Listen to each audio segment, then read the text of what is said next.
ઓસ્ટ્રેલિયાના વર્ક વિઝાના બહાને ટૂર સંચાલકે ₹24 લાખની છેતરપિંડી કરી. પાલના મારવેલા બિઝનેસ હબમાં આવેલી ગૌતમી ઇમિગ્રેશનની કરતૂત.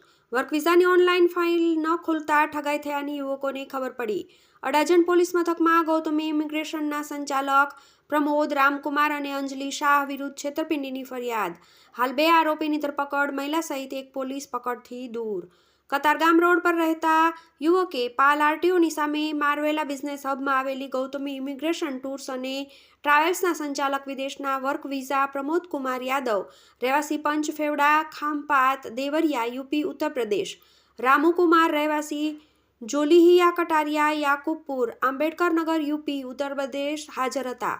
તેમણે વર્ક વિઝા માટે ₹15 લાખનો ખર્ચ થવાનું કહ્યું હતું. જ્યારે વધુ વિગત માટે ઓફિસમાં અંજલિ શાહનો સંપર્ક કરવાનું કહ્યું હતું.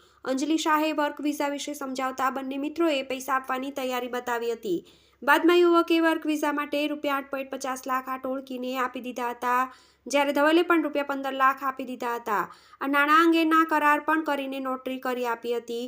જ્યારે યુવકે ઓનલાઈન ઓસ્ટ્રેલિયાના વર્ક વિઝા અંગે તપાસ કરતા તેમની ફાઇલ ખુલતી ન હતી, જેથી શંકા જતા યુવક અને તેના મિત્રોએ ઇમિગ્રેશનની ઓફિસ પર જતા ઓફિસને તાળું માર્યું હતું. જ્યારે તેમના મોબાઈલ ફોન પણ બંધ હતા. તપાસ કરતા ટોળકીએ અને અંજલિ શાહનો સંપર્ક કર્યો હતો. આખરે યુવકે અડાજણ પોલીસ મથકમાં ગૌતમી ઇમિગ્રેશનના સંચાલક પ્રમોદ રામકુમાર અને અંજલિ શાહ વિરુદ્ધ ₹24 લાખની છેતરપિંડીની ફરિયાદ નોંધી તપાસ આદરી છે. TV18 news, Surat.